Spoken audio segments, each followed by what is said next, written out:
بسم اللہ الرحمن الرحیم۔ السلام علیکم۔ آج شارجہ کی گلیوں میں رات کے 12 بجے بے مقصد گھومتے ہوئے مجھے آج سے 4 سال پہلے کا وقت یاد آ گیا۔ اس سفر میں پہلے بھی کوئی ہم سفر تو نہ تھا، مگر اس وقت میں اور آج کے وقت میں بہت فرق ہے۔ یہ کہانی خاص ان مرد حضرات کے لیے ہے جو کمانے کے چکر میں کئی سال بیرون ملک گزار دیتے ہیں اور اپنے گھر والوں کو ہر خوشی دینے کی کوشش کرتے ہیں۔ آج کی یہ کہانی ایسی ہی ہے۔ آج سے 3 سال پہلے کی بات ہے جب امی نے مجھے بتایا کہ ان کے میکے سے کسی شادی کا دعوت نامہ آیا ہے۔ ہم سب گھر والوں کو اس شادی میں شرکت کرنا تھی۔ میں عموماً شادیوں میں نہیں جاتا تھا، مگر میری بڑی بہن کے پیپرز ہو رہے تھے، اس لیے گھر میں ابو کو لازماً رکنا تھا تاکہ وہ بہن کو وقت پر کالج چھوڑ سکیں اور واپسی پر بھی اسے لیتے آئیں۔ ویسے بھی بابا کا آفس کم ہی بند ہوتا تھا، انہیں چھٹیاں اس قدر تو نہیں ملتی تھیں کہ وہ 10-15 دن کے لیے کسی شادی میں جا سکیں۔ سو مجھے اور امی کو ہی جانا پڑا، کیونکہ وہ ہمارے بھی قریبی عزیز تھے اور ہمیں ان کی طرف گئے ہوئے کافی عرصہ ہو گیا تھا۔ یہ امی کے پھوپھی زاد بھائی کی شادی تھی، کیونکہ میں لڑکے والوں میں شامل تھا جن کی ایک تو خاصی آؤ بھگت کی جا رہی تھی اور دوسرا یہ کہ ہم لڑکوں نے خوب ہلا گلا کیا تھا۔ جب بارات لڑکی والوں کے گھر پہنچی تو وہاں بارات آ گئی کا شور سا مچا۔ حالانکہ میں دولہے کا کوئی قریبی عزیز تو نہیں تھا، مگر پھر بھی میری کم وقت میں ہی آصف بھائی سے اچھی خاصی دوستی ہو گئی تھی، لہٰذا میں ان کا ہاتھ تھامے آگے آگے چل رہا تھا۔ ہم دونوں چلتے ہوئے سیج کے پاس پہنچے تو وہاں عروسی لباس میں ملبوس ایک لڑکی بیٹھی تھی۔ پہلی بار کسی کو دیکھ کر میرا دل بے ترتیب انداز میں دھڑکا تھا۔ حالانکہ میں جانتا تھا کہ آصف کی شادی ہے، مگر پھر بھی دل پر کسی کا اختیار نہیں ہے۔ بلا شبہ لڑکی عروسی لباس میں ملبوس تھی اور کچھ کمال تو اس ماحول کا بھی تھا، مگر اس بات کا اعتراف کرنا بھی ضروری تھا کہ وہ خود بھی قدرتی حسن سے مالا مال تھی۔ سیکنڈ کے 1000ویں حصے میں جیسے محویت سے میں اسے دیکھ رہا تھا، لگتا تھا کہ وقت جیسے تھم گیا ہو۔ اچانک ہی جب لڑکی کو ہماری موجودگی کا احساس ہوا تو وہ کھٹاک سے کھڑی ہو گئی۔ اس نے اپنی گوری گوری کلائیاں آصف بھائی کے آگے کی اور بولی، لائیے آصف بھائی، نیلے نیلے نوٹ میرے ہاتھوں پر رکھ دیں، ورنہ آپ کی مراد پوری نہیں ہونے والی۔ وہ شوخ چنچل سی لڑکی آصف سے پیسوں کی ڈیمانڈ کر رہی تھی۔ یقیناً وہ دلہن تو نہیں تھی، بلکہ دلہن کی کوئی سہیلی یا رشتہ دار تھی۔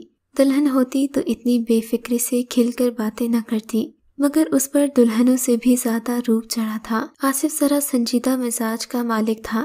اس نے لڑکی کا ہاتھ چٹکا اور صوفے پر بیٹھنے کی کوشش کی، مگر اس سے پہلے کہ وہ بیٹھتا، لڑکی جھٹ سے بیٹھ گئی اور بولی، آصف بھائی، میں آپ کو یہاں نہیں بیٹھنے دوں گی جب تک آپ نے میرے پیسے نہیں ادا کیے۔ یہاں بیٹھنے کا سوال پیدا نہیں ہوتا، اور آپ بیٹھ بھی گئے تو میں آپ ہی کو لے کر نہیں آؤں گی۔ میں نے نظر گھما کر دیکھا تو دلہن ابھی تک نہیں آئی تھی، شاید اسی لیے مجھے اس لڑکی پر دلہن ہونے کا گمان ہوا تھا۔ میں نے اس لڑکی کی شوخی دیکھی تو جیب میں ہاتھ ڈالا، 1000 کے 5 نوٹ نکالے اور اس کی طرف بڑھا دیے۔ میرا خیال تھا کہ وہ نوٹ خوشی خوشی لے لے گی، مگر وہ منہ چڑھا کر بولی، ارے نہیں، میں نے آپ سے تھوڑی مانگے ہیں۔ آصف بھائی پیسے دیں گے تو ٹھیک ہے، ورنہ میں بھی یہاں سے کہیں نہیں جانے والی۔ مجبوراً آصف نے 500 کے 4 نوٹ اس کے ہاتھ پر رکھ دیے، جو اس نے خوشی خوشی لے لیے اور پھر کمرے کی طرف بھاگ گئی۔ ساری لڑکیاں اس پر ہنسنے لگیں۔ میں نے سنا تھا کہ سوگوار حسن خوبصورت ہوتا ہے، مگر آج پہلی بار دیکھا تھا کہ حسن اگر شوخ بھی ہو تو گہری جھیل میں بھی تحریک پیدا کر دیتا ہے۔ مگر مجھے کیا معلوم تھا کہ اس دشمن جاں کی یہی شوخی میرے حسن و ملال کی وجہ بن جائے گا۔ اس دن شادی کی تقریب میں سمرین کو دل دے بیٹھا، مگر نہ جانے کیوں شادی میں موجود خواتین سمرین سے کچھ اچھے انداز میں نہیں مل رہی تھیں۔ سبھی اسے کھچی کھچی ہوئی تھی، جبکہ اسے ہنستا دیکھ کر لڑکیاں خاموش ہو جاتی اور ایک دوسرے کے منہ تکتیں۔ مجھے ان کی یہ باتیں بہت ناگوار گزریں۔ میں بیرون ملک سے پڑھ کر آیا تھا، مجھے لڑکیوں کا شوق ہونا اور ان کا پر اعتماد ہونا ہی بہاتا تھا۔ بلا وجہ کے ناٹک نہ تو مجھے پسند تھے اور نہ ہی میں نے اپنی شریک حیات میں کبھی ایسی خوبیوں کو چاہا تھا۔ میں نے شادی کی تقریب میں سمرین سے بات کرنے کی بہت کوشش کی، مگر اس نے مجھے لفٹ نہیں کروائی۔ اس کے اس رویے سے مجھے تھوڑی مایوسی بھی ہوئی، مگر پھر میں نے یہ سوچ کر صبر کر لیا کہ گھر جا کر امی سے اس بارے میں بات کروں گا۔ شادی سے واپسی پر میں نے سمرین کی رٹ لگا رکھی تھی۔ امی کو بھی احساس ہو گیا کہ شاید مجھے ان کے ننیحال میں کوئی لڑکی پسند آ گئی ہے۔ ان کی خوشی کی وجہ دراصل یہ تھی کہ ابو اور امی اپنے اپنے رشتہ داروں میں میری شادی کرنا چاہتے تھے۔ ابو چاہتے تھے کہ ان کی اکلوتی بہو دھتیال سے آئے، جبکہ امی کا خیال تھا کہ بہو ننیحال سے آنی چاہیے۔ اسی وجہ سے ہمارا گھر جنگ کا میدان بنا ہوتا تھا، مگر اب چونکہ میں نے اپنی پسند کا اظہار کر دیا تھا، سو امی ابو کے جھگڑے کا سوال نہیں تھا۔ امی نے خوشی خوشی ابو کو بتایا تو انہیں بھی میری رضا کے آگے ہار ماننا ہی پڑی، کیونکہ یہ میری زندگی کا فیصلہ تھا اور اسے مجھے ہی کرنا تھا۔ امی نے میرا رشتہ خوشی خوشی سمرین سے کر دیا۔ اس دن سمرین سے رشتہ پکا ہو جانے پر میں اس قدر خوش تھا جیسے کسی کو ساری دنیا کا خزانہ مل گیا ہو۔ اگلے ہی ہفتے ایک سادہ سی تقریب میں میری سمرین کے ساتھ منگنی ہو گئی۔ منگنی کی اس تقریب پر ہم نے زیادہ ہنگامہ نہیں کیا، کیونکہ ہم جانتے تھے رشتہ داروں میں حسد وغیرہ کا عنصر کافی زیادہ پایا جاتا ہے۔ امی بھی چاہتی تھی کہ ہماری خوشیوں کو کسی کی نظر نہ لگ جائے۔ وہ چاہتی تھی کہ زیادہ لوگوں کو نکاح والے دن مدعو کیا جائے۔ منگنی کے بعد میں نے سمرین سے بات کرنے کی بہت کوشش کی، مگر اس نے یہ کہہ کر منع کر دیا کہ مجھے آپ سے حجاب آتا ہے، میں شادی سے پہلے بات نہیں کر سکتی۔ مجھے اس کی یہ ادا بہت اچھی لگی۔ لاکھ ماڈرن ہونے کے باوجود مجھے لڑکیوں کا باحیا ہونا بہت پسند تھا۔ میں نے بھی اس سے بات کرنے پر ضد نہیں کی۔ پھر ایک دن میں یوں ہی بیٹھا سمرین کی یادوں میں کھویا ہوا تھا کہ میرے نمبر پر کسی کی کال آئی۔ میں نے دھڑکتے دل کے ساتھ یہ سوچ کر فون اٹھایا کہ شاید آج سمرین کو مجھ پر رحم آ ہی گیا ہوگا، اس نے مجھ سے بات کرنے کا فیصلہ کیا ہوگا۔ مگر یہ جان کر مجھے مایوسی ہوئی کہ کال سمرین کی نہیں بلکہ کسی ادھیڑ عمر عورت کی تھی۔ اس نے کھنکتی ہوئی آواز میں مجھے سلام کہا۔ میں نے اس کے سلام کا جواب دیا اور فون کرنے کا مقصد پوچھا۔ پہلے تو وہ بات گول مول جلیبی کی طرح گھماتی رہی، پھر اصل مقصد کی طرف آ گئی۔ دراصل اس کا موضوع گفتگو سمرین تھی، مگر نہ جانے کیوں وہ بات کرتے ہوئے جھجک رہی تھی۔ میرے اصرار پر اس عورت نے اتنا کہا، دیکھو بیٹا، میں جانتی ہوں شادی میں تم سمرین کو لگاوٹ بھری نگاہوں سے دیکھ رہے تھے، مگر اس کا ہرگز یہ مطلب نہیں کہ تمہارے دل کی ہر بات صحیح ہو۔ میں تمہیں جس بات سے آگاہ کرنا چاہتی ہوں اس کا جاننا تمہارے لیے بے حد ضروری ہے، ورنہ شادی کے بعد تم دونوں کے درمیان اختلافات پیدا ہو سکتے ہیں۔ میں نے عورت کی بات درمیان سے ہی اچک لی اور بولا، آنٹی آپ کو کیا لگتا ہے میں آپ کی بات پر یقین کر لوں گا؟ میں عام مردوں کی طرح ہرگز نہیں ہوں۔ آپ مجھے اپنی ہونے والی بیوی کے بارے میں کچھ بھی کہہ دیں گی اور میں کان بند کر کے سن لوں گا۔ مجھے پتا ہے کہ میں نے کیا کرنا ہے۔ میں نے سمرین کو پسند کیا ہے، اور ہاں، اگر سمرین اتنی ہی بری ہوتی، میں جانتا ہوں خاندان میں اس کے کتنے رشتے آ چکے ہیں۔ ارے آنٹی، میں تو خود کو خوش قسمت تصور کر رہا ہوں کہ مجھے ثانیہ جیسی باحیا لڑکی ملی ہے۔ اس بیچاری نے تو منگنی کے بعد بھی مجھ سے بات نہیں کی، اور آپ ہیں کہ اس پر الزام لگا رہی ہیں۔ میں نے آنٹی کو اچھا خاصا جھڑک دیا۔ میری بات پر وہ ہانپتے ہوئے بولی، بیٹا میری بات تو سن لو، میں کہہ کیا رہی ہوں۔ خدا نہ خواستہ میں اس کے کردار پر تو کوئی بات نہیں کر رہی، تم نے میری بات سنی ہی نہیں۔ مجھے آنٹی کے اس مٹھاس بھرے لہجے پر بے حد غصہ آیا۔ میں نے کال کاٹ دی اور فوراً امی کے پاس جا پہنچا۔ امی، اس سے پہلے کہ یہ حاسد لوگ ہماری شادی توڑوا دیں، آپ سمرین کے گھر جائیے اور ان لوگوں سے شادی کی تاریخ کی بات کیجیے۔ میں نے امی سے کہا تو وہ بھی متفکر ہو گئیں۔ میری بات ٹال بھی نہیں سکتی تھی کیونکہ میں سمرین کو بے حد پسند کرتا تھا۔ اگلے ہی ہفتے امی سمرین کے گھر پہنچ گئیں۔ ان لوگوں کو شادی کے لیے منایا۔ تھوڑی تردد کے بعد شادی کی تاریخ دے دی گئی۔ میں سمرین کو کسی صورت بھی کھونا نہیں چاہتا تھا۔ بالآخر خدا خدا کر کے وہ دن آ ہی گیا جب سمرین دلہن بن کر ہمارے آنگن میں اتر آئی۔ اس کے آنے سے یوں لگ رہا تھا جیسے میری بے رنگ سی زندگی میں بہار آ گئی ہو۔ شادی کے رات میں نے اسے ہیرے کی انگوٹھی تحفے میں دی، جسے انگلی میں پہنتے ہی اس نے ہونٹوں سے لگا لیا۔ مجھے اس کا یوں خوش ہونا بہت بھلا لگا۔ ہماری شادی پر امی ابو سے کافی رشتہ دار ناراض بھی ہوئے تھے، کیونکہ سبھی چاہتے تھے کہ میں ان کے گھر کا داماد بنوں۔ اس بات کا احساس مجھے بخوبی تھا، لہٰذا میں نے ٹھان لی کہ سمرین کی باتوں پر اور اس کی محبت پر میں آنکھیں بند کر کے اعتبار کروں گا، کیونکہ وہ قابل اعتبار تھی، جبکہ زمانے والے حسد اور جلن میں آ کر کسی کے بارے میں کچھ بھی کہہ دیتے ہیں۔ خیر، ہماری شادی کے 2-3 دن یوں ہی گزر گئے۔ شادی کا تیسرا دن تھا۔ سمرین بھجی بھجی سی نظر آنے لگی۔ میں نے اس سے کریدنے کی کوشش کی تو اس نے کہا اسے ماں باپ کی یاد آ رہی ہے۔ اس کی بات جائز تھی۔ میں اسے شادی کے تیسرے دن ہی ماں باپ کے گھر چھوڑ آیا، حالانکہ ہمارے یہاں ایسا نہیں ہوتا، مگر مجھے سمرین کی خوشی کا بے حد خیال تھا۔ میں کہ جا کر سمرین بے حد خوش ہوئی اور یوں کھل اٹھی جیسے پیاسے کو چشمہ مل گیا ہو۔ اس کی خوشی پر میں بھی خوش ہوا اور اسے میں کے چھوڑ کر ہی گھر آ گیا۔ امی نے مجھے ڈانٹا، مگر میں نے کسی کی پرواہ نہیں کی۔ ہفتے کے بعد میں اسے لینے گیا تو وہ پھر بھجی بھجی سی لگی۔ اس کی اداسی پر مجھے حیرت ہوئی، مگر میں نے اس کا بچپنا سمجھ کر نظر انداز کر دیا۔ سسرال آ کر بھی لاکھ کوششوں کے باوجود میں اسے خوش نہیں کر سکا۔ پھر ایک دن مجھے پریشانی کا حل سوجھا۔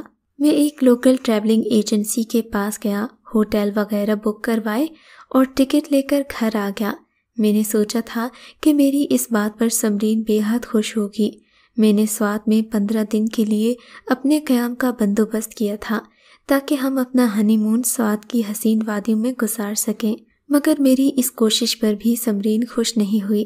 میں حیران بھی تھا اور پریشان بھی کہ سمرین جیسی خوش مزاج لڑکی کو آخر کون سا غم کھائے جا رہا ہے کہ اس کی ہنسی ہی چھن گئی، حالانکہ میں اس کی ہنسی پر ہی اسے دل دے بیٹھا تھا۔ خیر، یہ حالت چند دن ہی رہی، اس کے بعد سمرین دوبارہ نارمل ہو گئی۔ میں بھی خوش تھا کہ چلو سمرین کا سسرال میں دل لگ گیا، مگر اب میرے جانے کا وقت آ گیا تھا۔ میری چھٹی چند دن کی رہ گئی تھی، پھر مجھے دوبارہ ڈیوٹی پر جانا تھا۔ میں نے سمرین کے کاغذات بنوائے تاکہ اگلی بار جب آؤں تو اسے بھی ساتھ لے جا سکوں۔ سمرین نے خوشی خوشی مجھے اپنے کاغذات تھما دیے۔ 3 دن بعد اس نے مجھے الوداع کیا۔ گھر والے اداس تھے، سمرین کی آنکھوں میں بھی اداسی چھلک رہی تھی۔ بالآخر میں پردیس آ گیا۔ یہاں آ کر میرا دل بالکل کسی چیز میں نہیں لگ رہا تھا۔ شادی کے 1 ماہ بعد ہی میں اپنی خوبصورت اور نئی نویلی دلہن کو چھوڑ کر پردیس کی سختیاں جھیلنے پر مجبور تھا۔ یہاں دن رات کی محنت نے شادی کی ساری خوشی تھکاوٹ میں بدل دی۔ خیر، گھر والوں کے لیے محنت کرنا بھی ضروری تھا۔ جب میں شام کو تھک ہار کر اپنے کمرے میں آتا تو میں سمرین کو ویڈیو کال کرتا۔ اس کی ایک مسکراہٹ میرے سارے دن کی تھکاوٹ اتار دیتی۔ اسے دیکھ کر سمرین کی صورت میں مجھے اپنا مستقبل مکمل نظر آتا تھا۔ سمرین مجھے باقاعدگی سے کال کرتی، میرا خیال رکھتی اور اکثر کھانے پکانے کی ترکیبیں وغیرہ بتاتی تھی۔ میں اکثر کبھی کبھی پریشان ہو جاتا تو مجھے تسلی دیتی۔ اس کا کہنا تھا کہ محنت کرنے سے ہم زیادہ خوشگوار زندگی گزار سکیں گے، ہمارے درمیان آٹے چینی والی لڑائیاں نہیں ہوں گی۔ میں بھی اس کی بات سے متفق تھا۔ میں چاہتا تھا میں سمرین کو اتنی خوشیاں دوں کہ ہمارے درمیان معاشی تلخیاں نہ رہیں۔ میں نے دن رات محنت شروع کر دی اور سمرین کے کہنے پر پردیس میں اپنا کانٹریکٹ کی تجدید کروا کر میں نے 1 سے 3 سال کے لیے رہنے کا فیصلہ کیا۔ بالآخر میں نے ایسا ہی کیا۔ ان 3 سالوں میں میں نے خوب دولت کمائی۔ میرا بینک بیلنس نوٹوں سے بھر گیا اور گھر بھی شاندار قسم کا تعمیر ہو گیا۔ سمرین تو چاہتی تھی کہ میں کچھ وقت پردیس میں ہی رہوں، مگر میں سوچ چکا تھا کہ اب کاروبار کے لیے کافی سرمایہ جمع ہو چکا ہے، اب وطن جانا سود مند ثابت ہوگا۔ ایک دن میں سب کچھ چھوڑ چھاڑ کر بنا کسی کو بتائے کچھ تحفے خرید کر وطن روانہ ہو گیا۔ اس دن میں بہت خوش تھا۔ لگ رہا تھا ساری زندگی کی مشقت کاٹ کر اب ایک ایسی جگہ جا رہا ہوں جہاں سکون ہی سکون ہے، مگر میں نہیں جانتا تھا کہ میں خوشیوں کی طرف نہیں بلکہ غموں کی راہ پر قدم رکھ رہا ہوں۔ میں گھر پہنچا تو پورے گھر میں سناٹا سا چھایا ہوا تھا۔ میں نے امی ابو کو آواز دی، وہ کہیں نظر نہ آئے۔ میں تو ان کے استقبال کی توقع کر رہا تھا۔ انہیں نہ پا کر میں خود ہی اندر کمرے میں گیا۔ دن کے 2 بجے امی ابو گہری نیند سو رہے تھے، جبکہ سمرین کے کمرے کا دروازہ بھی بند تھا۔ مبادا سب گلولا کر رہے تھے۔ میں نے سمرین کے کمرے کا دروازہ بجایا تو اس نے تھوڑی دیر بعد دروازہ کھول دیا۔ مجھے دیکھ کر بجائے خوش ہونے کے وہ بوکھلا گئی۔ اس کی بوکھلاہٹ دیکھ کر میں ٹھٹک گیا۔ سمرین کیا ہوا؟ مجھے دیکھ کر تمہیں خوشی نہیں ہوئی؟ میں نے سمرین کو حیرت زدہ دیکھ کر پوچھا۔ نہیں، میں بہت خوش ہو گئی ہوں۔ دراصل آپ کے آنے کی توقع نہیں تھی، اس لیے سمجھ نہیں آ رہا کہ کیا کروں۔ سمرین نے اپنی گھبراہٹ پر قابو پاتے ہوئے کہا، مگر نہ جانے کیوں مجھے اس کا خوش نہ ہونا دل میں عجیب سا وسوسہ پیدا کر رہا تھا۔ بس اس دن سے میری بربادی کا آغاز ہو گیا۔ سمرین اگرچہ بظاہر میرے آنے سے خوش تھی، مگر وہ بار بار اسی بات پر زور دیتی کہ میں دوبارہ پردیس جا کر محنت کروں تاکہ ہم کسی اچھے علاقے میں گھر خرید لیں، حالانکہ ہمارے اس گھر میں کسی چیز کی کمی نہیں تھی۔ اب میں نے سمرین کا حد سے زیادہ خیال رکھنا شروع کر دیا۔ وہ جہاں جاتی میں اس کے ساتھ جاتا، سائے کی طرح میں اس کے پیچھے رہتا، اس کے لیے تحفے خریدتا۔ اس کی بے رخی کے باوجود بھی میں اس کا خوش دلی سے استقبال کرتا، اس کی کسی بات کا برا نہ مناتا۔ بالآخر وہ جھنجھلا گئی اور خود ہی کہنے لگی، تم میرا پیچھا چھوڑ کیوں نہیں دیتے؟ میں تمہیں پسند نہیں کرتی، تم نے میری زندگی جہنم بنا دی ہے۔ اس کے منہ سے یہ اعتراف سن کر میں ہکا بکا رہ گیا، مگر اس بات پر خوش بھی تھا کہ اس کے منہ سے میں نے خود ہی سچ اگلوا لیا۔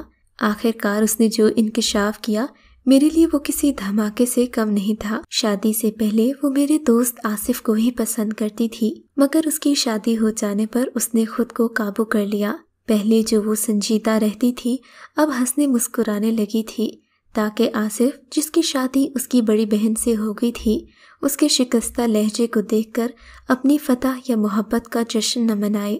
اس کے ان الفاظ نے میرے حواسوں پر بجلیاں گرا دی تھیں، تو گویا ابھی بھی وہ آصف سے رابطے میں تھی۔ اس خیال نے ہی میرا سکھ چین چھین لیا، میں ہر وقت بے چین سا رہنے لگا۔ وہ دن اور آج کا دن میں نے اپنے گھر قدم نہیں رکھا۔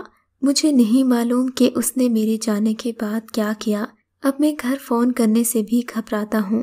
شاید آپ یوں کہہ لیں میرا شمار ان لوگوں میں ہوتا ہے جو حالات کا سامنا کرنے سے گھبراتے ہیں۔ آپ ہی بتائیں میں کیا کروں؟ میں بے چین تو ہوں، مگر اس بے چینی میں جینا چاہتا ہوں۔ میں سب کچھ ختم نہیں کرنا چاہتا۔ میری جگہ آپ ہوتے تو کیا کرتے؟ اگر آپ کو ہماری کہانی اچھی لگی ہے تو اردو کہانی سینٹر کو سبسکرائب کیجیے اور ہماری ویڈیوز سب سے پہلے دیکھنے کے لیے بیل آئیکن کو ضرور کلک کیجیے۔ اور ہاں، کامنٹ سیکشن میں اپنی رائے کا اظہار کرنا مت بھولیے گا۔